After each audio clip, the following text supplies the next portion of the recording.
Eu queria dar meu boa noite a todos e agradecer a presença.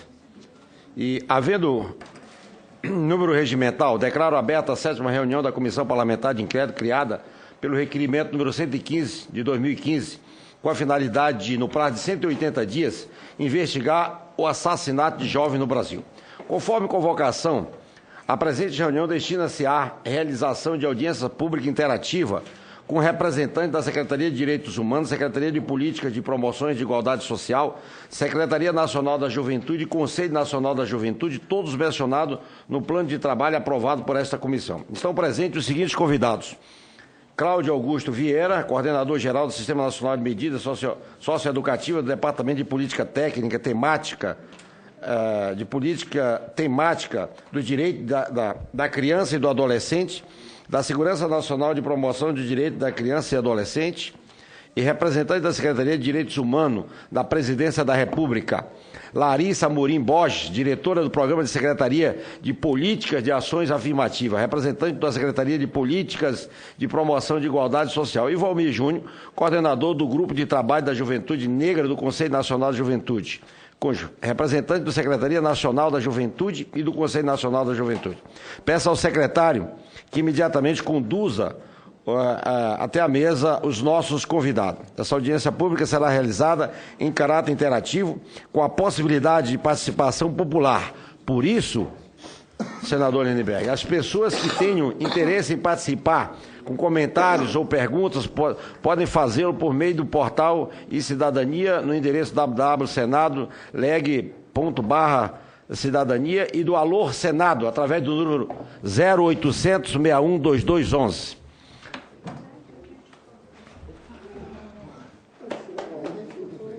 A título de informação, para organizar nosso trabalho, informo que, após a exposição dos convidados, a palavra será concedida aos senadores na ordem de sua inscrição. Terão preferência para o uso da palavra na seguinte ordem: o relator, o presidente e os membros titulares, os suplentes e os não-membros.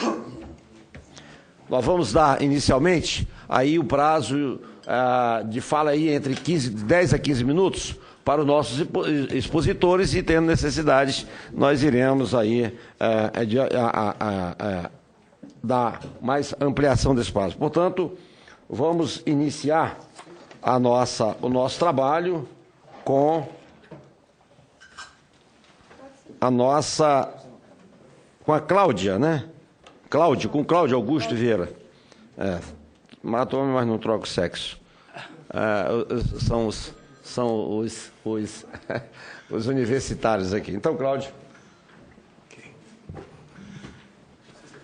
Eu deixei uma apresentação lá. Tá bom. Então, muito boa noite, senador Lindbergh, da nossa terra, lá do Rio de Janeiro.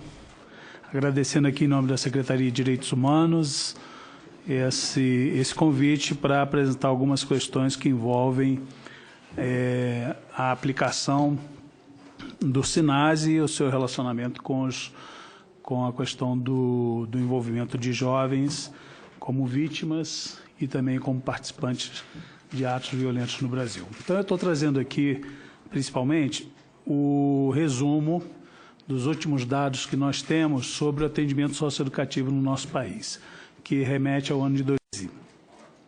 Esses dados dizem respeito a 23 mil adolescentes, que hoje poderíamos arredondar aí para 24 mil adolescentes que estão em situação de privação de liberdade no país e em 466 unidades.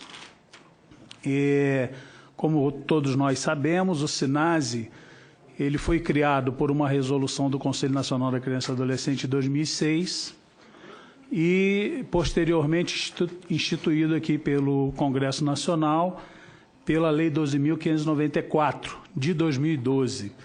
E esse conjunto de instrumentos que a lei federal nos deu é um conjunto de instrumentos bastante recentes que nos trazem determinadas ações e obrigações para aplicação do conjunto que foi aprovado, tanto no Estatuto da Criança e Adolescente, quanto na resolução do CONANDA de 2006 e consignados nesse instrumento que é a Lei Federal 12.594. Então, esse primeiro gráfico nos mostra o que foi a evolução da internação no país, depois da finalização da FUNABEM e do sistema FEBEM. Nós já estamos aqui num período pós o Estatuto da Criança e Adolescente, e ali no ano de 2012 nós já começamos a perceber um decréscimo. De 2012 para 2013 tem um acréscimo de internação no Brasil, porque já é fruto do trabalho da Secretaria de Direitos Humanos com os estados para o movimento de regionalização e descentralização das unidades, o que faz aumentar um pouco o número de vagas e, com isso, substituir as vagas inadequadas e concentradas muito nas capitais e regiões metropolitanas. Então, podemos ir para o seguinte. Então, o histórico da privação de liberdade no país é esse, não tem tido um aumento significativo. Então, o número de 2013 é 23.066 adolescentes, e ali a comparação entre os anos anteriores, de 2010 a 2013. Podemos ir para o seguinte. Então, a porcentagem de internação,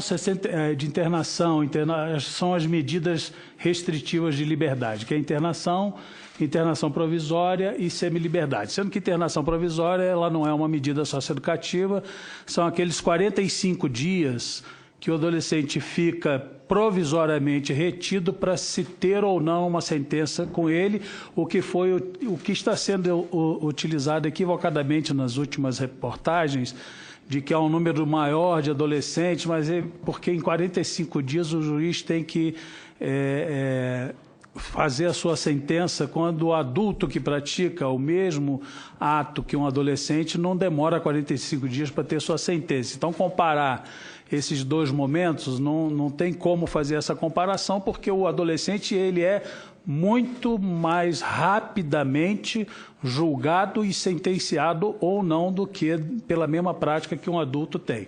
Então, nós temos hoje, em torno disso, 64% dos adolescentes já estão internados, ou seja, eles já têm uma sentença, estão privados de liberdade.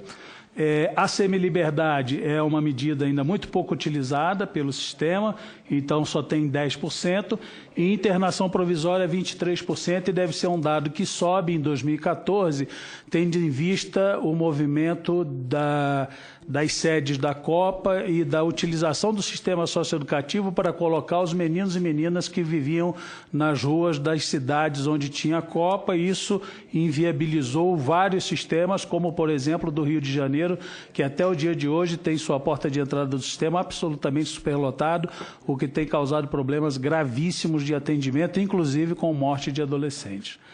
Podemos ir adiante. Então, são os adolescentes por unidade da federação. Então, São Paulo responde praticamente por muito próximo de 50% de todos os internos do Brasil, internos em medida de restrição de liberdade. Então, ali 9.614, o número hoje é 9.800 e alguma coisa. E ali os estados seguintes, que é o segundo estado, que é desproporcional em relação à população que tem, que é Pernambuco, que também é o estado onde mais se mata adolescente dentro do sistema. Foram os dados que nós começamos a levantar em 2012 e 2013. Então, Pernambuco, infelizmente, vem ganhando esse triste campeonato aí, então, e é o segundo sistema maior. Não deveria ser pela população do estado em relação ao número de adolescentes. Podemos seguir. Então, ali a evolução, vocês vejam, aqui das internações, né? Internação, o vermelho, a internação provisória, e a semiliberdade, cada medida por cada ano. Então, não há uma evolução significativa do número de vagas nesse sistema. Ele é absolutamente suficiente para dar conta hoje das questões que envolvem o adolescente em conflito com a lei ou adolescente que precisa cumprir alguma medida socioeducativa. Podemos ir para o seguinte. Então, aqui é a porcentagem de adolescentes e os municípios, o número de unidades. Essa linha vermelha são o número de unidades em cada estado e a proporção de adolescentes naquele estado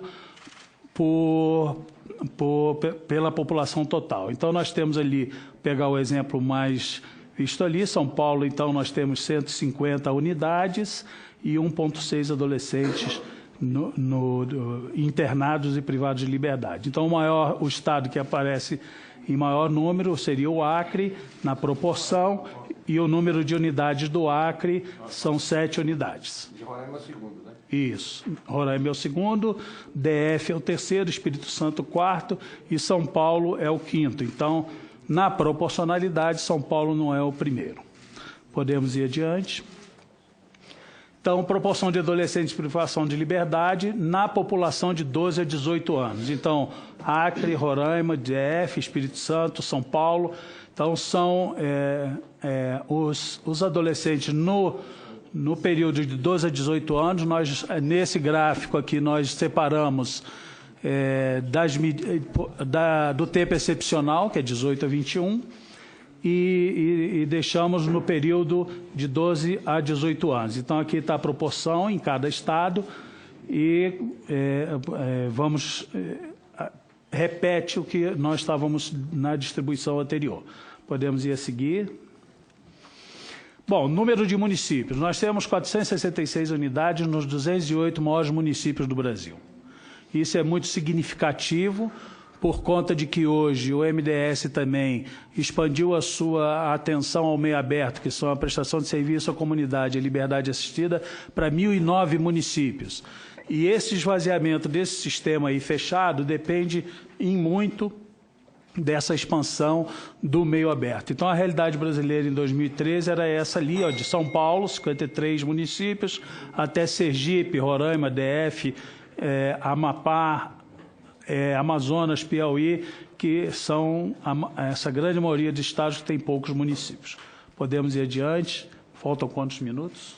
Não, pode? Tá bom. Pois é.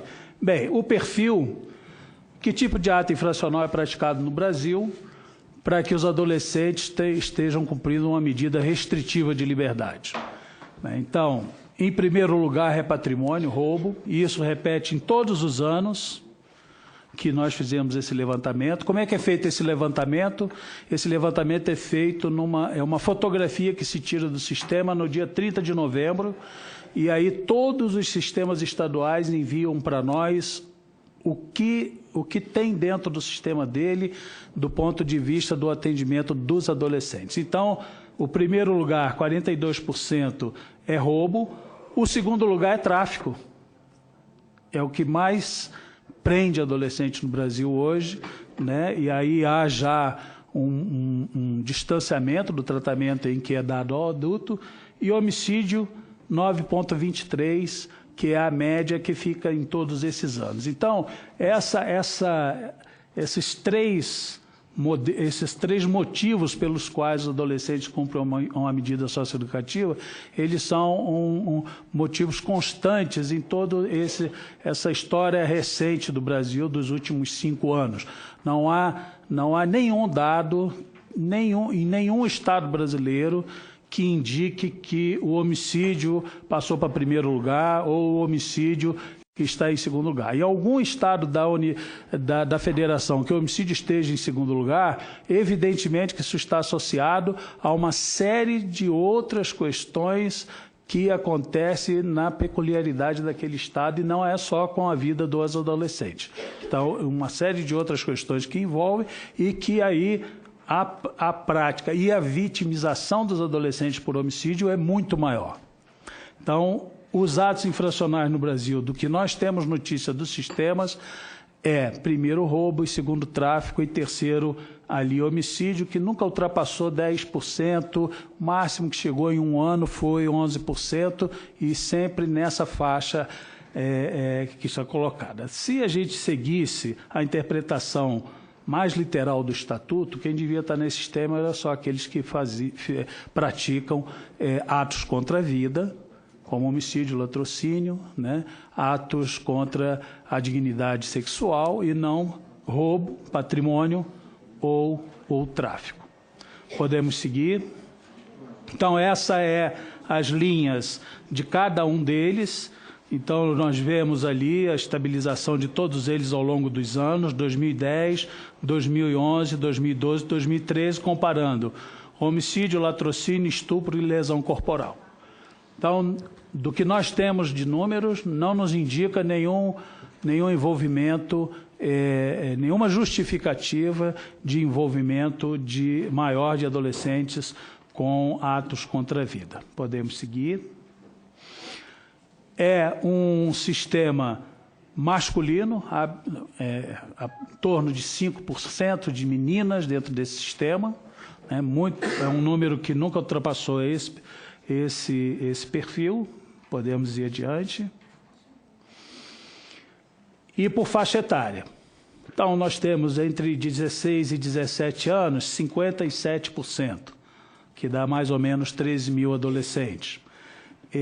De 18 a 21 anos, nós temos 22%. Então, nós estamos falando numa redução da idade penal para 16 anos, significa no espaço de tempo de 1, 2 anos de uma lei que possa considerar isso, de colocarmos 80% dos meninos que estão hoje dentro do sistema socioeducativo num outro sistema, seja o prisional ou algum outro sistema que se queira criar.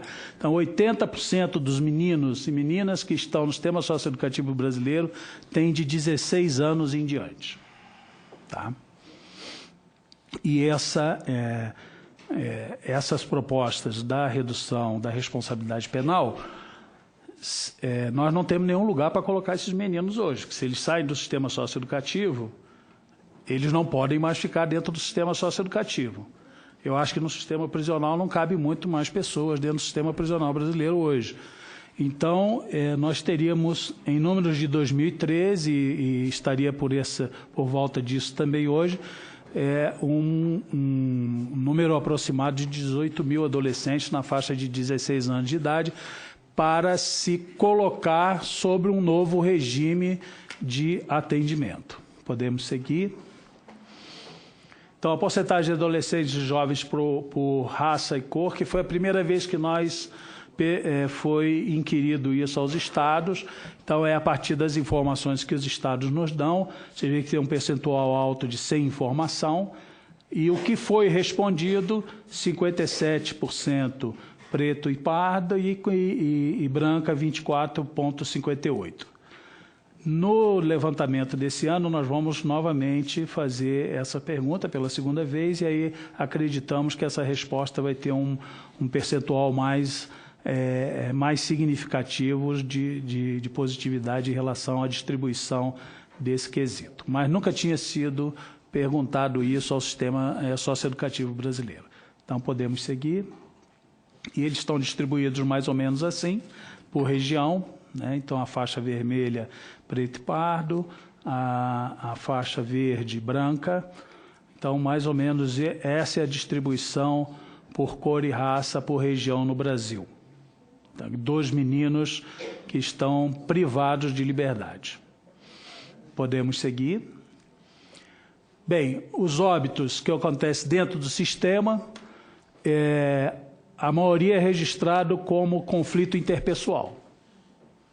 Então, eles devem brigar muito, brigam muito, e 60% dessas mortes são porque eles brigam demais. Então, esse é o sistema que mata em torno de 2 adolescentes por mês no nosso país, que estão sob tutela do Estado e que estão cumprindo uma medida socioeducativa. Conflito generalizado 17%, 14% suicídio.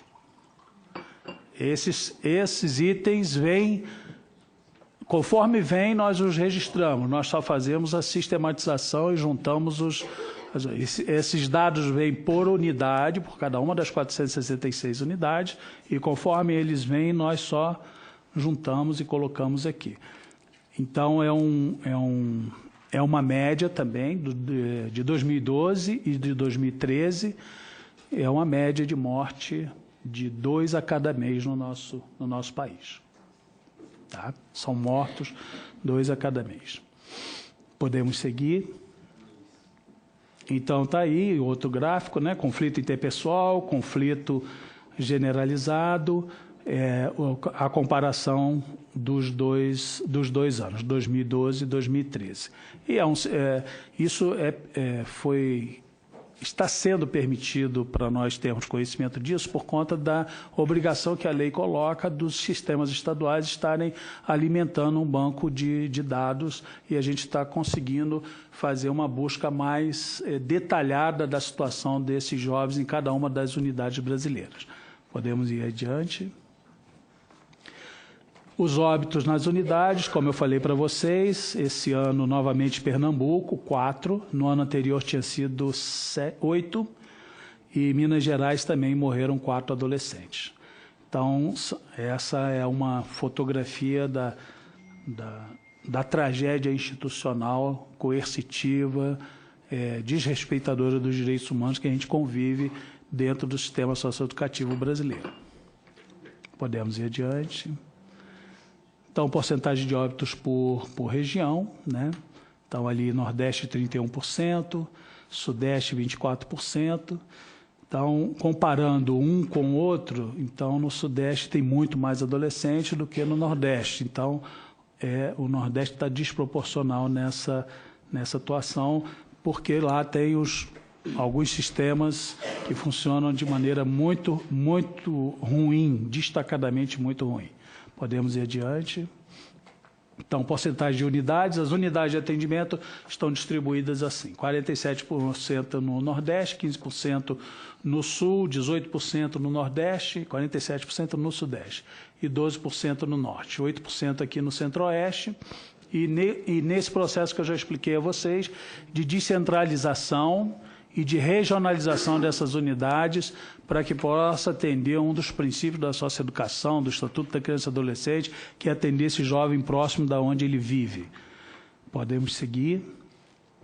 Quantidade de unidades por região, então Sudeste 219, Norte 55. Dessas 219 no Nordeste, 150 em São Paulo, 156 por aí, em São Paulo, né, que é o maior, com 9 mil adolescentes. Evidentemente que tem que ter um sistema que tenha condições de acolher todos esses adolescentes que são internos sem parar lá.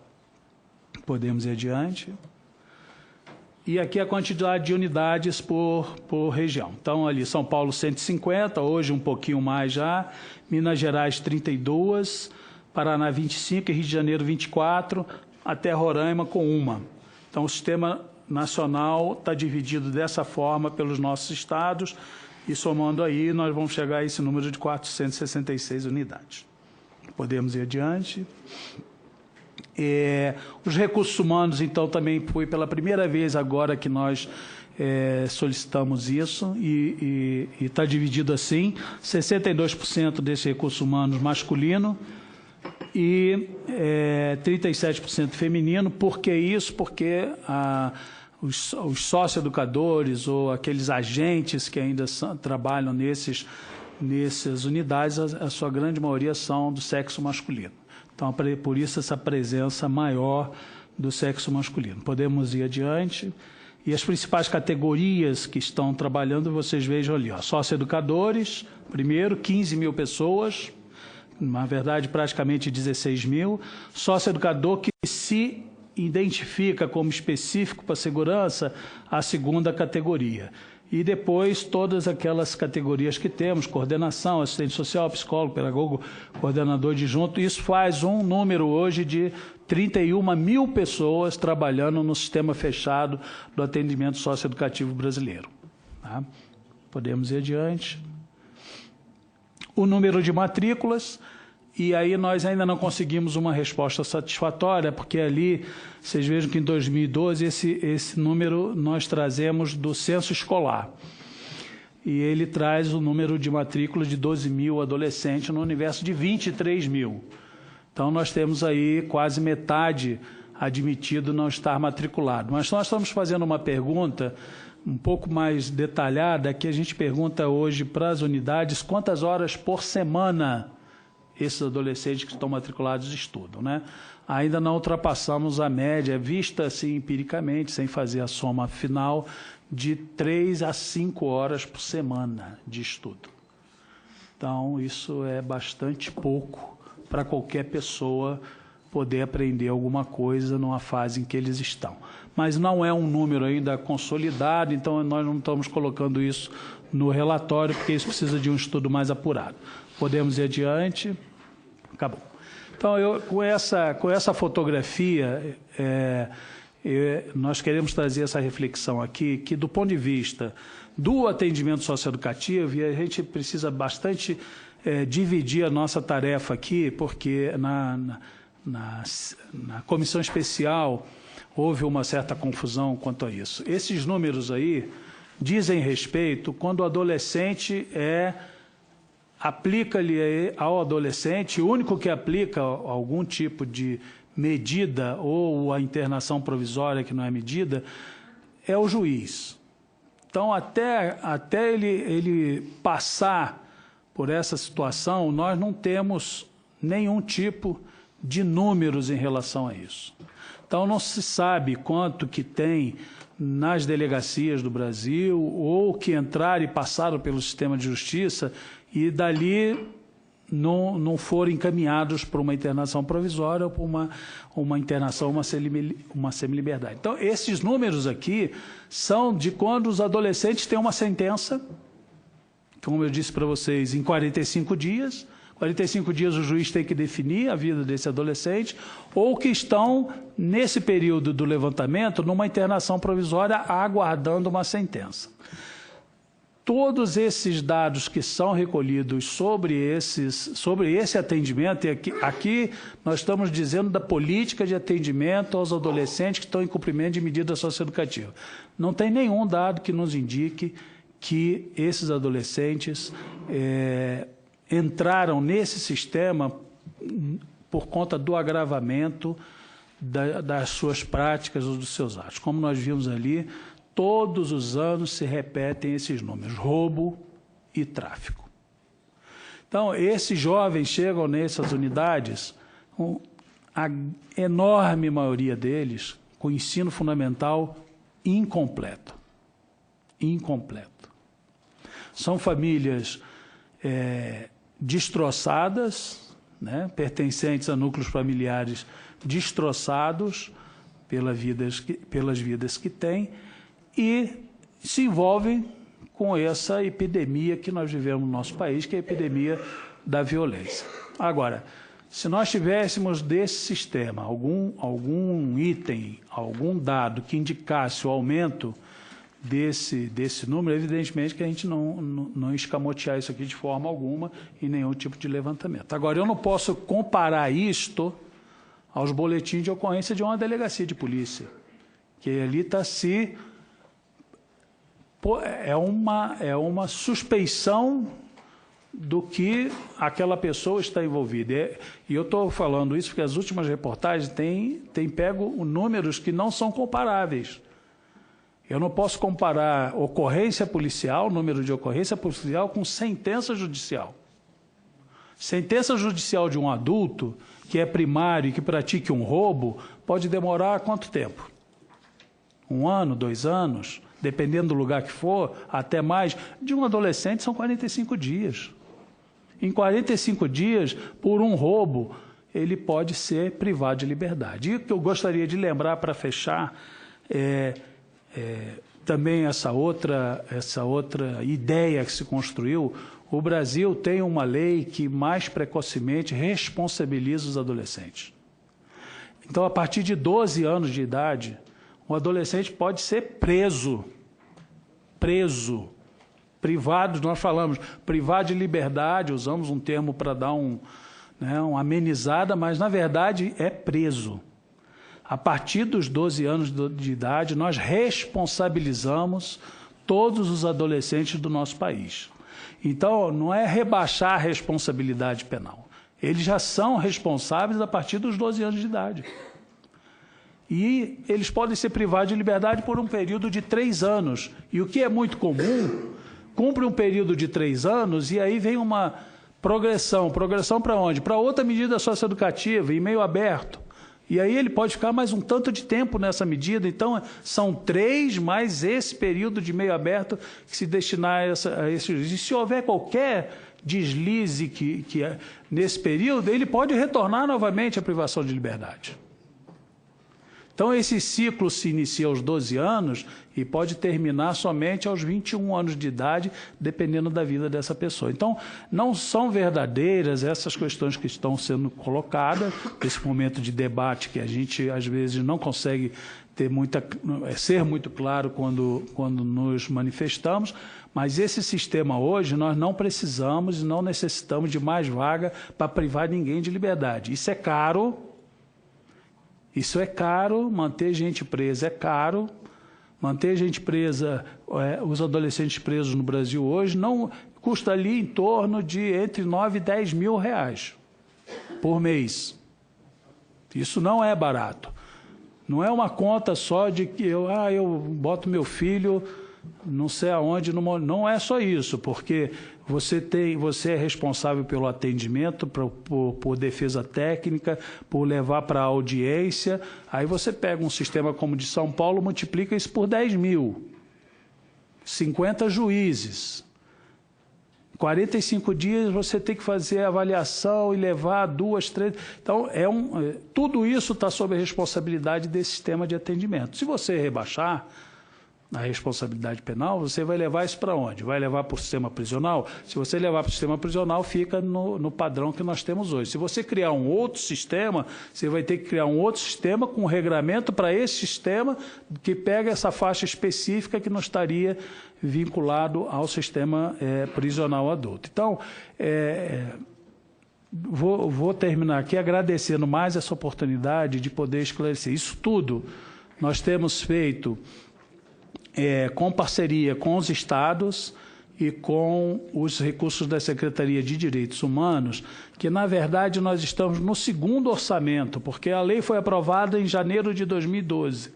E é nessa lei que ela vincula a coordenação desse sistema para a Secretaria de Direitos Humanos. Então, nós trabalhamos com o orçamento de 2013 e orçamento de 2014.